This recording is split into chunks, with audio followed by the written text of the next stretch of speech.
देखो पहला क्वेश्चन क्या है कि मेसोपोटामिया नाम किस भाषा के शब्दों से बना है। तो ये जो मेसोपोटामिया है ना, ये दो शब्दों से मिलकर बना है और ये दोनों शब्द हमारा यूनानी भाषा का शब्द है। यूनानी, देखो यूनानी भाषा को ग्रीक भाषा भी बोला जाता है, कंफ्यूज नहीं होना है। यूनानी भाषा को ग्रीक भाषा भी बोला जाता है। और ये जो मेसोपोटामिया है ना, ये दो शब्दों से मिलकर बना है, एक आपका मेसोस और दूसरा आपका पोटेमस। ये दो चीजें मिलकर बना है, मेसोस और पोटेमस से। जिसका मतलब ये होता है कि जो मेसोपोटामिया है, ये दो नदियों के बीच का जो क्षेत्र होता है ना, इसी को बोला जाएगा मेसोपोटामिया।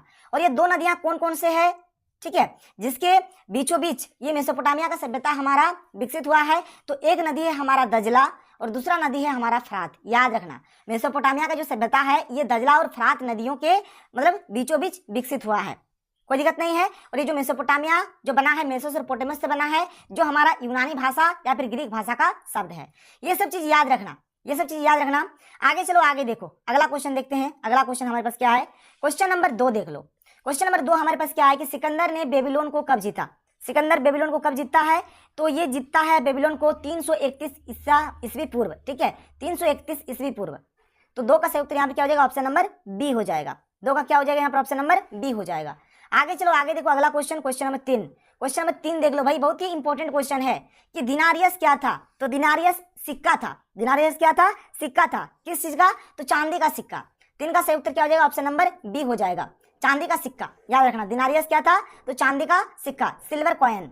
अगला क्वेश्चन है क्वेश्चन नंबर 4 कि इतिहास के पिता किसे कहा जाता है। इतिहास का पिता हम लोग किसको बोलते हैं, तो इतिहास का पिता बोला जाता है हेरोडोट्स। और ये क्वेश्चन बार बार पूछता है, इतिहास का पिता किसको बोला जाता है, हेरोडोट्स को बोला जाता है।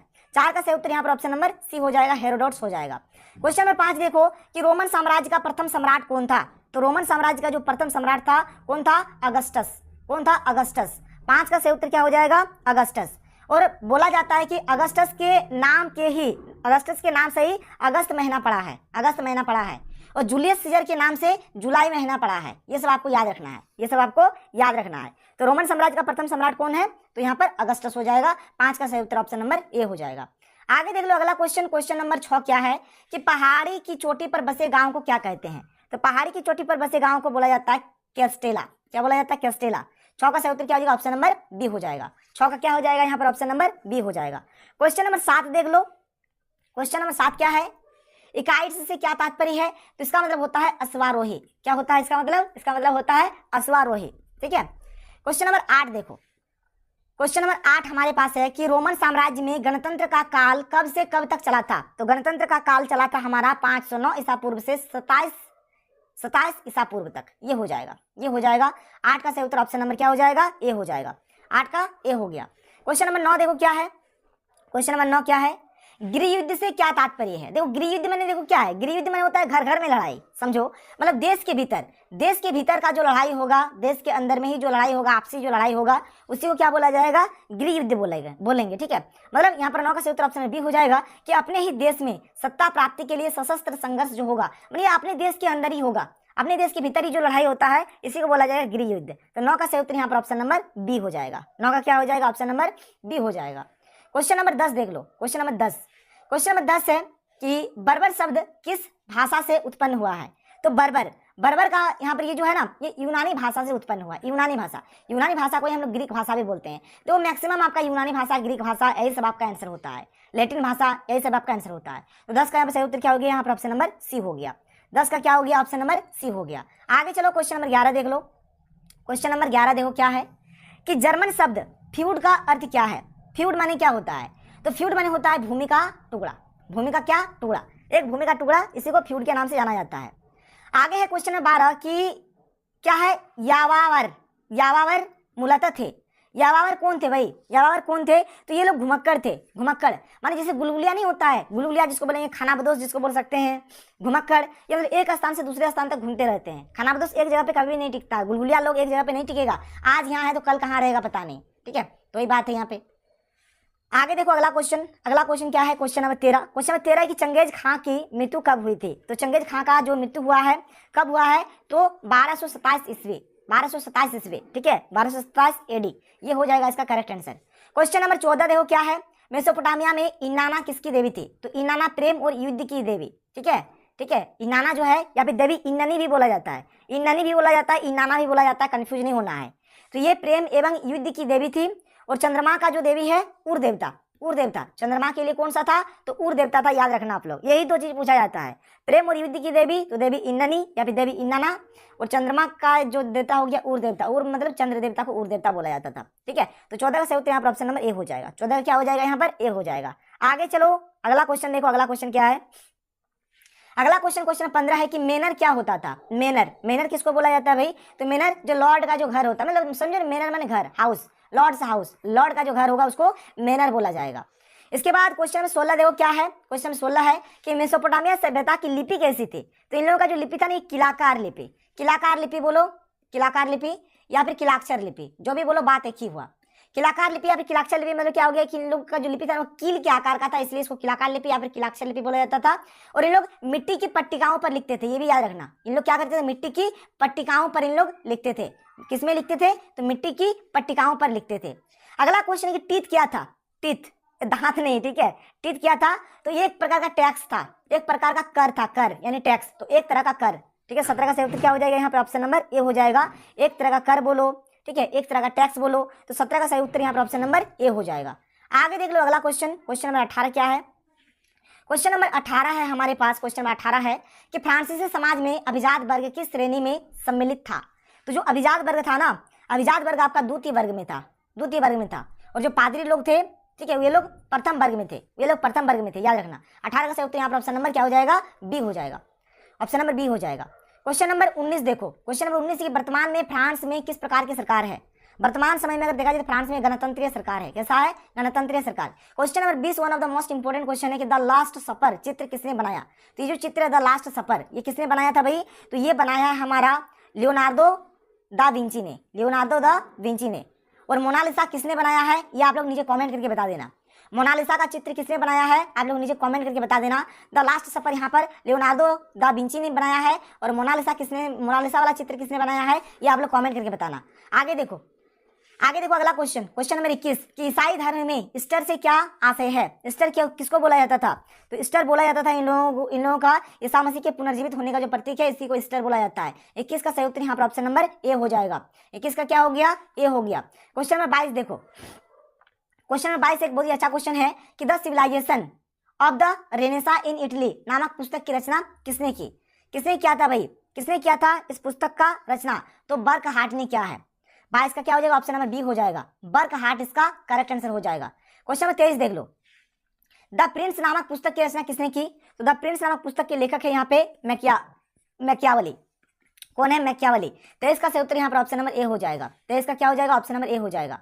क्वेश्चन नंबर 24 क्या है देखो कि नाइट्स कौन थे, नाइट्स कौन थे, तो नाइट्स थे हमारे, नाइट्स हमारे थे सैनिक। कौन सैनिक, तो घुड़सवार सैनिक को नाइट्स बोला जाता था, घुड़सवार सैनिक को क्या बोला जाता था, नाइट्स बोला जाता था।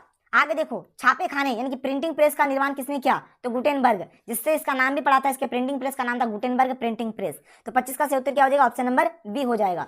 25 का क्या हो जाएगा यहाँ पर ऑप्शन नंबर बी हो जाएगा। क्वेश्चन नंबर 26 देखो, क्वेश्चन नंबर 26 क्या है कि इसाबेला द इस्ते कौन थी, इसाबेला द इस्ते कौन थी, ये कौन थी भाई, तो ये हमारे मंटुआ राज्य की रानी, मंटुआ राज्य की रानी कौन थी, इसाबेला द इस्ते। 26 का correct answer option number B हो जाएगा। 26 का क्या होगा, ऑप्शन नंबर बी होगा। क्वेश्चन नंबर 27 देखो क्या है, क्वेश्चन नंबर 27 है कि चीन की साम्यवादी पार्टी की स्थापना कब हुई। तो चीन में जो साम्यवादी पार्टी का जो स्थापना हुआ है 1921 को हुआ है। कब, 1921। 27 का सही उत्तर यहाँ पर ऑप्शन नंबर बी हो जाएगा। क्वेश्चन नंबर 28 क्या है देखो, प्रिंसिपिया ऑफ मैथमेटिका किसके द्वारा रचित है, तो ये न्यूटन का रचना है, न्यूटन ने रचा है। 28 का सही उत्तर क्या हो जाएगा, ऑप्शन नंबर डी हो जाएगा, न्यूटन इसका आंसर सही हो जाएगा। क्वेश्चन नंबर 29 क्या है देखो, क्वेश्चन नंबर 29 है कि किसने यह घोषणा की कि पृथ्वी समेत सारे ग्रह सूर्य के चारों ओर परिक्रमा करते हैं। ठीक है, ये किसने किया है, मतलब सूरज हमारे मिडिल में रहेंगे और सारे जो ग्रह है ये सूर्य के चारों ओर इस प्रकार से चक्कर काटेंगे, ये किसने बोला है, तो ये बोला है कॉपरनिकस। किसने, कॉपरनिकस। 29 का सही उत्तर क्या हो जाएगा, ऑप्शन नंबर बी हो जाएगा, कॉपरनिकस। 29 का बी हो गया, कॉपरनिकस इसका सही आंसर हो गया।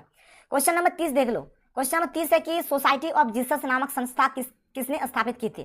तो society of Jesus, society of Jesus किसने किया है भाई, तो ये क्या है आपका, इसका आंसर हो जाएगा 30 का हो जाएगा, ऑप्शन नंबर सी हो जाएगा, इग्नेशियस लोयला। क्या हो जाएगा, इग्नेशियस लोयला इसका आंसर हो जाएगा। आगे देखो क्वेश्चन नंबर 31, क्वेश्चन नंबर 31 क्या है देख लो, क्वेश्चन नंबर 31, क्वेश्चन नंबर 31 है कि मार्टिन लूथर किस देश का निवासी था। तो मार्टिन लूथर जो था ना, ये जर्मनी का निवासी था। 31 का सही उत्तर ऑप्शन नंबर ए हो जाएगा, जर्मनी इसका सही आंसर हो जाएगा, जर्मनी इसका करेक्ट आंसर हो जाएगा। क्वेश्चन नंबर 32 देखो क्या है, रेड इंडियन कहाँ के मूल निवासी थे? तो रेड इंडियन जो थे ना, ये लोग उत्तरी अमेरिका के मूल निवासी थे, उत्तरी अमेरिका हो जाएगा इसका आंसर। देखो क्वेश्चन नंबर 33 क्या है कि ब्रिटेन ने संयुक्त राज्य अमेरिका को एक स्वतंत्र देश के रूप में कब मान्यता दी? देखो यहाँ पर ये जो क्वेश्चन है ना, इसको आपको अच्छे से जानना है क्योंकि इसमें बहुत ज्यादा कंफ्यूजन होता है।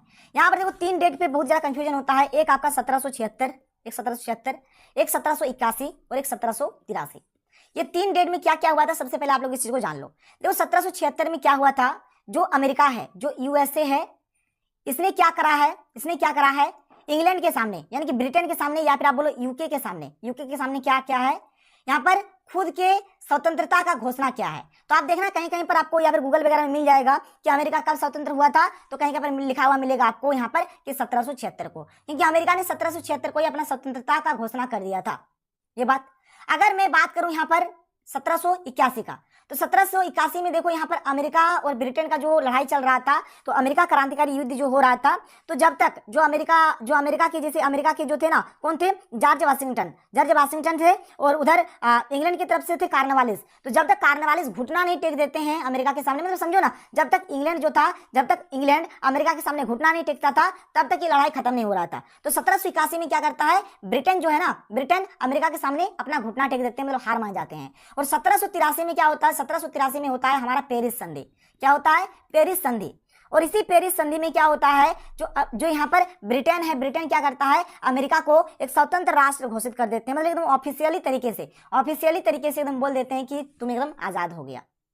तो यहाँ पर अगर आप देखोगे 1783 कहीं ऑप्शन है नहीं, तो आपको क्या करना है भाई, 1781 के ऊपर टिक कर देना है। तो 33 का सही उत्तर यहाँ पर ऑप्शन नंबर बी हो जाएगा। 33 का क्या हो जाएगा, यहाँ पे बी हो जाएगा। तीनों डेट मैंने आपको समझा दिया क्या है और क्या नहीं है। चलो आगे चलते हैं, देखते हैं क्वेश्चन नंबर 34 कि कैनबरा को ऑस्ट्रेलिया की राजधानी कब बनाई गई? तो कैनबरा को ऑस्ट्रेलिया की राजधानी कब बनाया गया था? तो 1911 को। कब? 1911। क्वेश्चन नंबर 35 कि जापान में मेजी पुनर्स्थापना कब हुई? तो जापान में मेजी पुनर्स्थापना कब हुआ था? तो 1867-68 के आसपास। तो ऑप्शन नंबर ए इसका करेक्ट हो जाएगा। 35 का क्या हो जाएगा, यहाँ पे ए हो जाएगा। 35 का ए हो गया। क्वेश्चन नंबर 36 देख लो। क्वेश्चन नंबर 36 क्या है कि जापान में तेज गति वाली शिंकानसेन क्या है? शिंकानसेन क्या है, तेज गति वाली शिंकानसेन? तो बुलेट ट्रेन है। 36 का सही उत्तर क्या हो जाएगा, ऑप्शन नंबर बी हो जाएगा। क्वेश्चन नंबर 37 क्या है कि आधुनिक चीन के संस्थापक किसे माना जाता है? किसको माना जाता है? तो सन्यात सेन को माना जाता है, सन्यात सेन। 37 का सही उत्तर क्या हो जाएगा, ऑप्शन नंबर ए हो जाएगा। 37 का क्या होगा, ऑप्शन नंबर ए इसका करेक्ट आंसर हो जाएगा। क्वेश्चन नंबर 38 देख लो। क्वेश्चन नंबर 38 क्या है कि चीनी गणतंत्र के पहले राष्ट्राध्यक्ष कौन थे? सबसे पहले तो सन्यात सेन ही होगा। 38 का सही उत्तर क्या हो जाएगा, ऑप्शन नंबर ए हो जाएगा। 38 का क्या हो जाएगा, ए हो जाएगा। देखो क्वेश्चन 39 क्या कि वाकरा शीर्ष क्या था? तो वाकरा शीर्ष एक स्त्री का सिर था, ठीक है, और ये सफेद संगमरमर से बना था, सफेद संगमरमर से तराश कर इसको बनाया गया था। तो 39 का सही उत्तर ऑप्शन नंबर ए हो जाएगा। 39 का क्या हो जाएगा, ऑप्शन नंबर ए इसका सही हो जाएगा।